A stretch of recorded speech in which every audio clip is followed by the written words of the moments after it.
Welcome friend, welcome to my YouTube DK Tech Civil channel. Today topic is brick and brick masonry. इससे पहले अपन ने stone के topic का MCQ कर चुके हैं, जो भी उससे रिलेटेड इंपॉर्टेंट MCQ थे वो सारे क्वेश्चन को अपन ने ऑलरेडी कर चुके हैं। आज का टॉपिक है ब्रिक एंड ब्रिक मेसनरी। इसमें हम ब्रिक एंड ब्रिक मेसनरी से रिलेटेड जितने भी इंपॉर्टेंट MCQ है उसको सॉल्व करेंगे। ठीक है, इस तरीके की वीडियो हम लोग फ्रेंड जितने भी टॉपिक है वो सारे बनाएंगे ताकि हमारे एग्ज़ाम में जब भी एग्ज़ाम हो तब हम फुल्ली प्रिपेयर्ड रहें। ठीक है, ओके, लेट्स डिस्कस करते हैं। फर्स्ट क्वेश्चन कहता है the percentage of alumina in a good brick earth lie between. जो एलुमिना का परसेंटेज होता है वो गुड ब्रिक अर्थ में कितना होता है? Option A 5 to 10%, B 20 to 30%, C 0 to 50%, D 70 to 80%। तो एलुमिना का परसेंटेज कितना होता है? इसके लिए अपन को एक चीज़ याद होना चाहिए, एक ट्रिक है सलीम, SALIM, जिसमें एस जो है वो सिलिका को बताता है, ए एलुमिना को, एल लाइम को और आई आयरन ऑक्साइड को, ए मैंगनीज को। एस जो है वो सिलिका की मात्रा ब्रिक में होती है वो 50 to 60% लेते हैं, एलुमिना की मात्रा 20 to 30% लेते हैं और लाइम की जो मात्रा होती है वो 5 to मैक्सिमम मतलब 5% से ज़्यादा इसमें नहीं होना चाहिए लाइम की। और आयरन ऑक्साइड की बात करें तो ये 5 to 6% तक वेरी करती है और मैग्नीज में ये 1% लेते हैं। ठीक है, तो इसका करेक्ट आंसर क्या हो जाएगा? B is the correct answer, यानी एलुमिना की परसेंटेज कितनी? 20 to 30%। ओके, नेक्स्ट क्वेश्चन देखते हैं। नेक्स्ट क्वेश्चन कहता है clay and silt content in a good brick earth weight least. Clay and silt content, जो गुड ब्रिक होता है उसमें क्ले एंड सिल्ट की मात्रा एटलीस्ट कितनी होनी चाहिए? कम से कम कितनी होनी चाहिए? ए 20%, बी 50%, सी 35%, डी 70%। फ्रेंड, मैं इसका ऑप्शन इसलिए पढ़ता हूँ ताकि इतने देर में आप क्वेश्चन को भी आप भी सॉल्व कर सके और आप मुझे बता सकते हैं कि आपके कितने क्वेश्चन सही हो रहे हैं। ये आप मुझे कमेंट सेक्शन में लिख के बता सकते हैं। ओके, तो सिल्ट एंड क्ले की मात्रा जो होती है वो एटलीस्ट कितनी होनी चाहिए? 50% के अराउंड, यानी B is the correct answer. Next question देखते हैं। थर्ड क्वेश्चन कहता है the size of modular brick is. जो मॉडुलर ब्रिक है उसकी साइज़ क्या होती है? फ्रेंड, ब्रिक की साइज़ हम लोग तीन तरीके से मापते हैं। एक तो होता है मॉडुलर ब्रिक या इसको स्टैंडर्ड ब्रिक भी बोलते हैं, सेकंड होता है नॉमिनल साइज एंड थर्ड होता है कन्वेंशनल ब्रिक। जो मॉडुलर या स्टैंडर्ड ब्रिक होता है उसकी साइज़ हम कितनी लेते हैं? 19 × 9 × 9। कितने लेते हैं? 19 × 9 × 9 सेंटीमीटर। ओके, और जो नॉमिनल सॉरी ये जो साइज़ होता है ये किसकी होती है? स्टैंडर्ड साइज़ की या मॉडुलर साइज़ की। ओके, और जो हम नॉमिनल साइज लेते हैं उसके साइज़ क्या लेते हैं? 20 × 10 × 10। इसको हम विदाउट मोटार भी बोलते हैं। ये जो है इसको विदाउट मोटार, और 20 × 10 × 10 सेंटीमीटर जो लेते हैं वो विथ मोटार कंसिडर किया जाता है। उसमें मोटार की जो थिकनेस होती है वो भी कंसिडर की जाती है। थर्ड ब्रिक का साइज़ जो अपन मेजर करते हैं वो होता है कन्वेंशनल ब्रिक, जिसके अपन बात करें तो इसकी डायमेंशन होती है 23 × 11.4 × 7.6 सेंटीमीटर। ठीक है, तो इसके करेक्ट आंसर क्या हो जाएंगे? The size of modular brick is 19 × 9 × 9, यानी B is the correct answer. Okay, next question चलते हैं। A strength based classification of brick is made on the basis of. ये डिफरेंट IS कोड दे रखा है अब इनको ऑप्शन में, उसको क्लासीफाई करना है, मतलब कौन से IS कोड पे ये ब्रिक की क्लासिफिकेशन स्ट्रेंथ के बेस पे की जाती है। इंडियन स्टैंडर्ड 3101, इंडियन स्टैंडर्ड 3102, सी इंडियन स्टैंडर्ड 3495 या डी इंडियन स्टैंडर्ड 3496। तो इसका करेक्ट आंसर क्या हो जाएगा? बी, यानी 3102 इज द करेक्ट आंसर।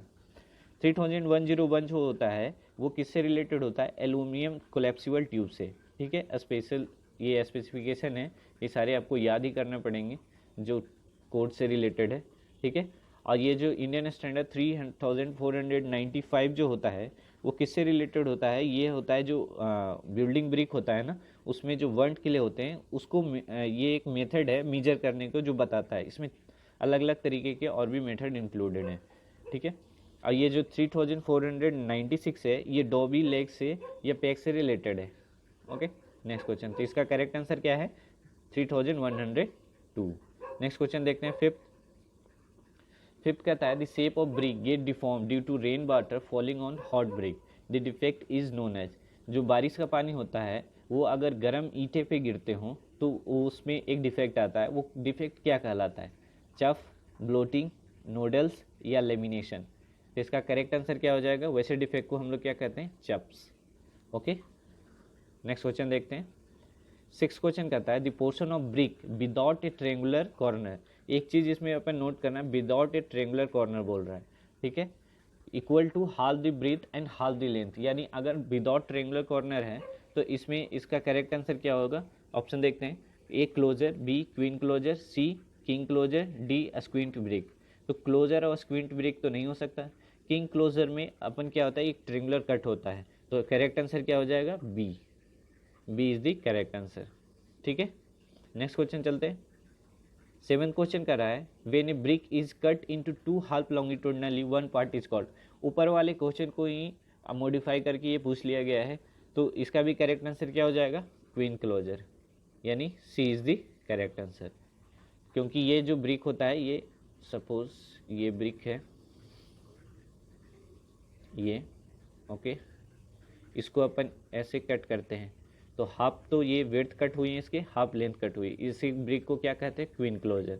अब इसी को अगर हम ऐसे कट करते, ये ट्रेंगुलर कट, हाफ ब्रिथ और हाफ लेंथ का ये ट्रेंगुलर कट, तो ये क्या कहलाता है? ये किंग क्लोजर कहलाता है। क्या कहलाता है? King closure.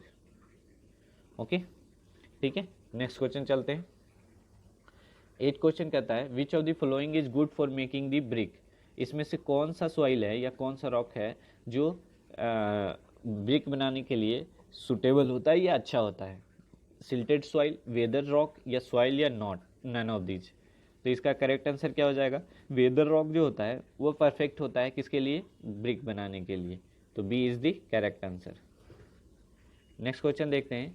9th क्वेश्चन कहता है A bull nose brick is not use for. Bull nose brick जो होता है वो किसके लिए यूज नहीं किया जाता है?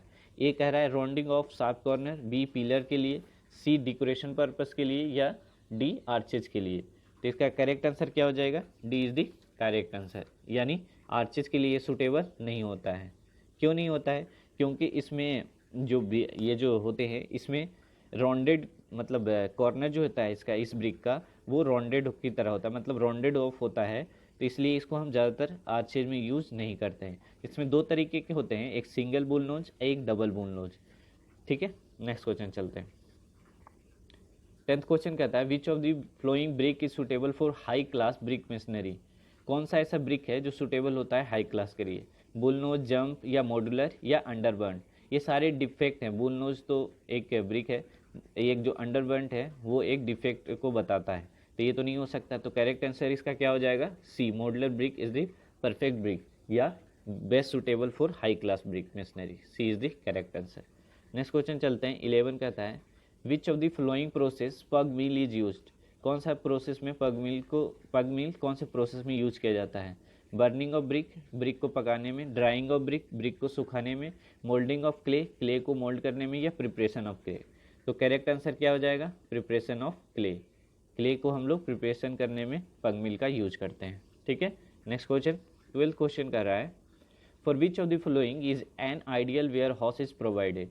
एक वेयर हाउस क्या है? एक तरीके का मतलब घर ही मान लो, जहाँ पे वो जैसे कोल्ड स्टोरेज वगैरह होते हैं ना, जहाँ पे एयर एक जगह से दूसरे जगह मूव नहीं कर सकता इजली, वहाँ पे विंडोज़ वगैरह काफ़ी कम होते हैं, बारिश का या सीलन का प्रॉब्लम नहीं होना चाहिए, तो वही पूछ रहा है। तो ये ऑप्शन कह रहा है वाटर प्रूफ मेसनरी वॉल होना चाहिए, वाटर प्रूफ रूफ होना चाहिए, few window which remains generally close, कुछ विंडो होते हैं जो ज़्यादातर बंद ही रहते हैं। तो इसका करेक्ट आंसर क्या हो जाएगा? डी। ये सारी चीज़ इसमें होनी चाहिए। ओके, नेक्स्ट क्वेश्चन चलते हैं। 13th क्वेश्चन कहता है the water absorption for burned clay perforated brick should not be more then. Perforated clay के लिए जो वाटर एब्जॉर्प्शन है वो कितना ज़्यादा नहीं होना चाहिए? 5%, 15%, 25% या 35%। इसका करेक्ट आंसर क्या हो जाएगा? B, 15% is the right answer, यानी बी इसका राइट आंसर होगा। नेक्स्ट क्वेश्चन देखते हैं।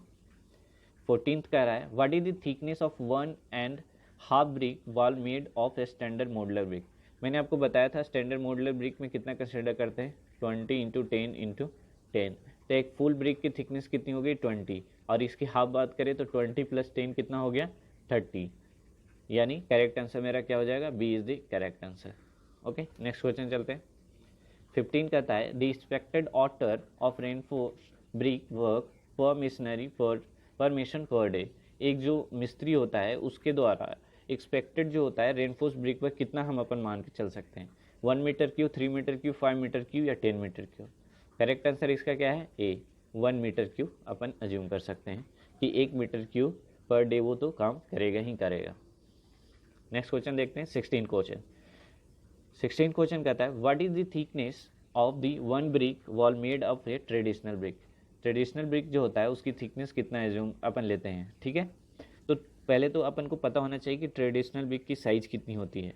तो ट्रेडिशनल ब्रिक की साइज़ कितनी होती है ये आप देख लो, 9 इंच। अगर इंच में बात कर रहे हैं, यहाँ देखो इंच में बात कर रहे हैं तो अपन इंच में ही लेंगे। तो इसकी कितनी होती है 9 inch into 4/1/2 inch into 3 inch. तो इसकी साइज क्या होगी, थिकनेस 9 इंच, यानी A is the correct answer. Okay, next question चलते हैं। बी 17th क्वेश्चन करता है what is the nominal size of a standard brick as per Indian standard. Nominal size कितनी होती है, नॉमिनल साइज मैंने अभी बताया था, इसके सी इज द करेक्ट आंसर हो जाएंगे 20 इंटू 10 इंटू 10, ठीक है। नेक्स्ट क्वेश्चन चलते हैं 18 कहता है which of the following is burnt in the Hoffman kiln during the process of manufacturing. Manufacturing के दौरान क्या पकाया जाता है हॉफमैन क्लीन में, तो ये सभी को पता है, ये बहुत इजी क्वेश्चन हो गया था। क्या पकाया जाता है, बिटुमिन नहीं हो सकता, क्लिंकर नहीं हो सकता, वर्निशर नहीं हो सकता। करेक्ट आंसर हो जाएगा बी, यानी brick is the right answer. 18th question 19th question देखते हैं। For good building in brick uniform in size. जो एक अच्छे ब्रिक होता है उसका साइज यूनिफॉर्म में कैसा होना चाहिए। All bricks need to be uniform in size, bats must be use in alternate course. ये दोनों सेम लाइन में हो गया है, कोई नहीं मैं इसको पढ़ देता हूँ। All brick need not be uniform in size, जितने भी ब्रिक होते हैं सभी के साइज सेम होना जरूरी नहीं है। Bats must be used in alternate courser only.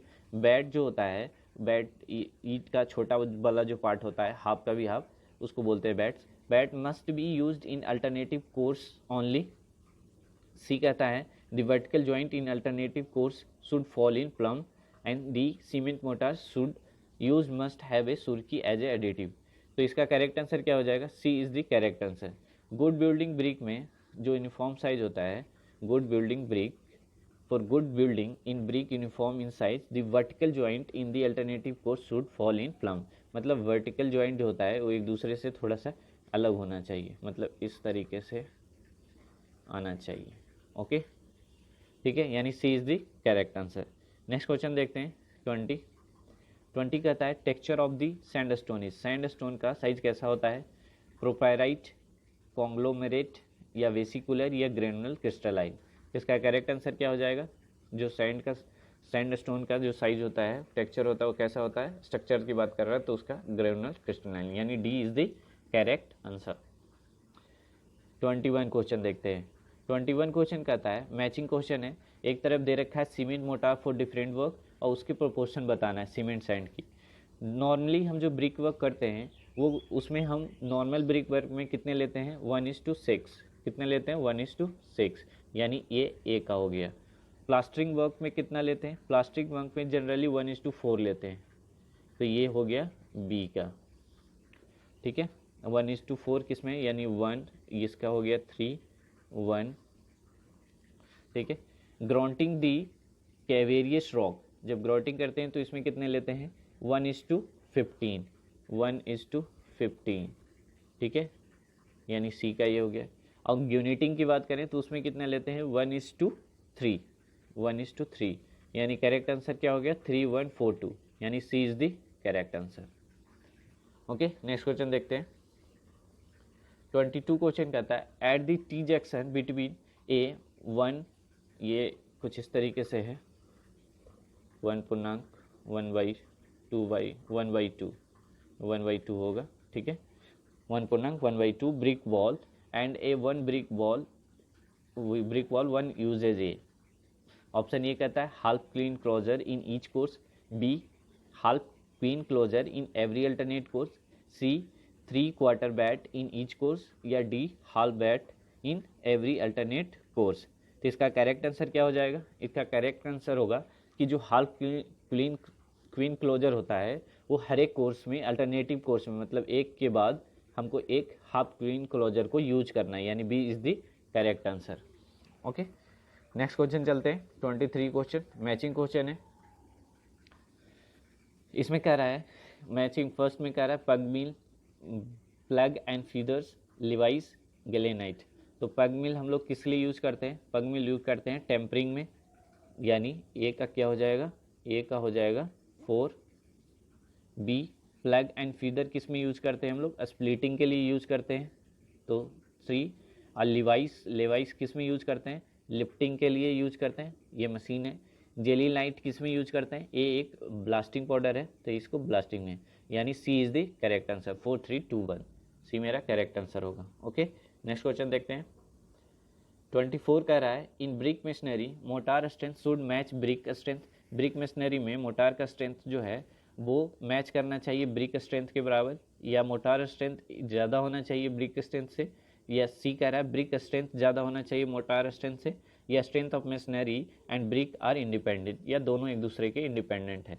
तो इसका करेक्ट आंसर क्या हो जाएगा? ब्रिक मशीनरी में क्या होता है कि मोटार स्ट्रेंथ और ब्रिक स्ट्रेंथ दोनों मैच करना चाहिए, यानी A is the correct answer. Okay, next question देखते हैं। 25th क्वेश्चन कहता है slenderness ratio for masonry wall should not be more then.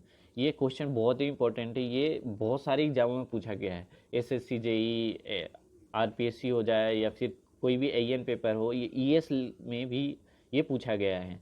तो cylinder ratio for masonry wall should not be more then कितना होना चाहिए? इसमें किससे ज़्यादा नहीं, 30 से ज़्यादा नहीं होना चाहिए, यानी C is the correct answer, C.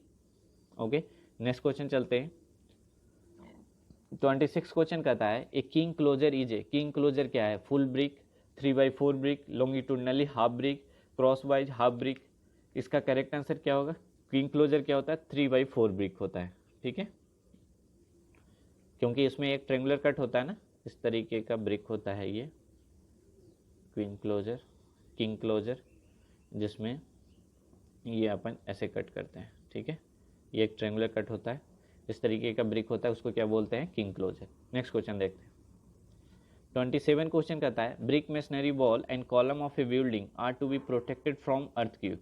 The earthquake proofing is done by providing. Earthquake से हम कैसे बचा सकते हैं ब्रिक मशीनरी वॉल और कॉलम, बिल्डिंग के कॉलम को अर्थक्वेक से? एक क्रॉस वॉल प्रोवाइड करके, less opening under reamed pile, या steel band at corner above windows and below ceiling.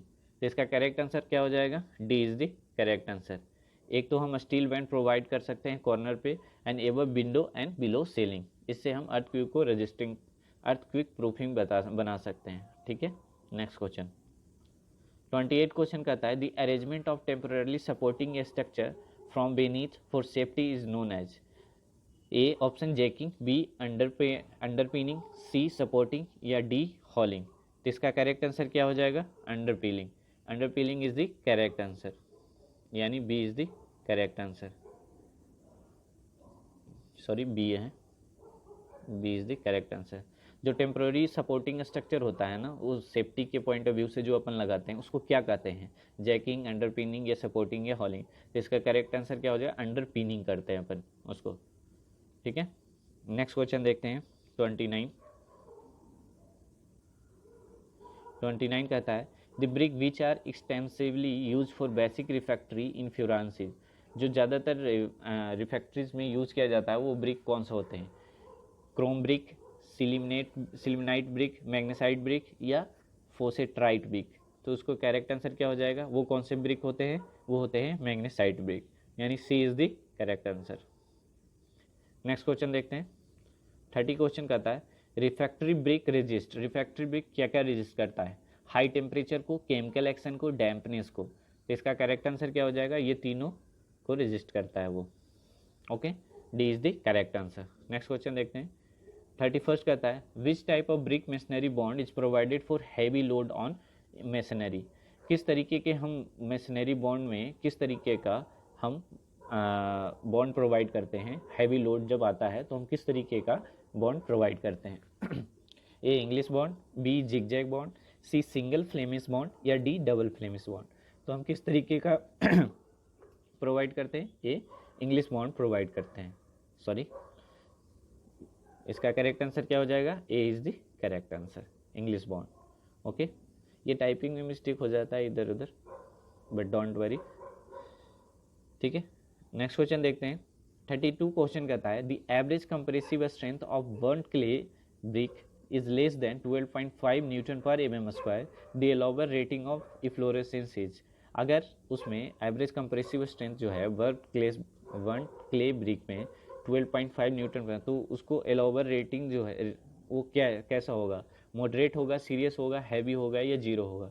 तो इसमें कैसा होगा, ये करेक्ट आंसर इसका क्या हो जाएगा, ए इज़ द करेक्ट आंसर। ये कैसा होगा, मॉडरेट होगा, तो ए मेरा करेक्ट आंसर हो जाएगा, ठीक है।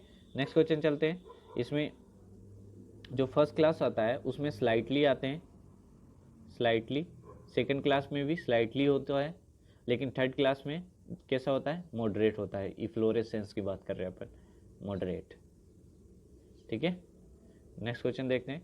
33 कहता है when a column is supported throughout its length either by masonry wall या by construction on the all the side, then the slenderness ratio is। यदि एक कॉलम सपोर्ट, एक मेसनरी बॉल को चारों तरफ से कॉलम से सपोर्टेड है, तो उसके जितने भी साइड हैं उसके सारे साइड कॉलम से सपोर्टेड हैं या तो उसको इसके सिलेंडर रेस रेशियो कितने होंगे, इनफाइनाइट होगी, जीरो होगी या हाई होगी या लो होगी। तो ऐसे जो मेसनरी बॉल होते हैं जिसके सारे साइड सपोर्टेड होते हैं, उसे वैसे का सिलेंडर रेस रेशियो कितना आता है, इन्फिनिटी आता है, यानी A is the correct answer. क्योंकि slenderness ratio equal to क्या होता है, L effective upon R minimum, और आर मिनिमम क्या हो जाता है, ये जीरो हो जाता है, तो 1/0 क्या होता है, इन्फिनिटी हो जाता है, ठीक है। ओके, नेक्स्ट क्वेश्चन देखते हैं। 34 क्वेश्चन कहता है भिन्न provided with alternate courser of A all header be all stretcher the front elevation of such brick masonry is design for.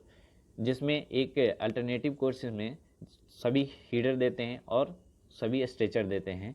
Front elevation of such brick masonry is design as, उसको क्या बोलते हैं, English bond, single Flemish bond, double Flemish bond या rat trap bond. इसका correct answer क्या हो जाएगा, correct answer आपको बताना है। इसका करेक्ट आंसर क्या हो जाएगा, इंग्लिश बॉन्ड या सिंगल फ्लेमिश बॉन्ड या डबल फ्लेमिश बॉन्ड या रेड ट्रैप बॉन्ड, ठीक है। इस क्वेश्चन का आंसर आपको ऑप्शन ये कमेंट सेक्शन में आपको बताना है कि इसका आंसर क्या होगा, ठीक है।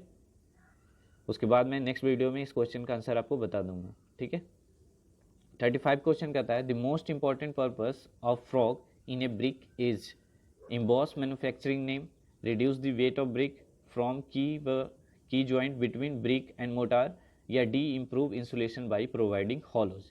कहता है जो फ्रॉग होता है ब्रिक में ऊपर की साइड आपने देखा होगा, एक थोड़ा सा डीप मतलब गड्ढा होता है, उसको हिंदी में बोल सकते हैं अपन, उसको किस लिए प्रोवाइड किया जाता है, ठीक है। तो वो किस लिए प्रोवाइड किया जाता है, ताकि वो जो ब्रिक होता है और मोटार होता है उसके बीच में ये आपस में जुड़ सकें। तो इसका करेक्ट आंसर क्या हो जाएगा, सी इज़ द करेक्ट आंसर। चलिए इस 34 क्वेश्चन का जो आंसर है वो आप मेरे को कमेंट सेक्शन में लिख के बताइएगा, ठीक है। ज़रूर बताइएगा कि क्या आपके स्कोर आ रहे हैं, कितने क्वेश्चन आपके सही हो रहे हैं।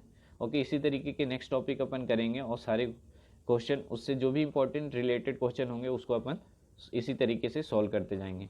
न्यूमेरिकल प्रॉब्लम होंगी तो आपको मैं इजीली उसको सॉल्व करके बताऊंगा, किस तरीके से अप्रोच करते हैं वो सारे बताऊंगा। ओके, अगर वीडियो पसंद आए तो लाइक, शेयर एंड सब्सक्राइब जरूर करें। Okay, thank you, thanks for watching.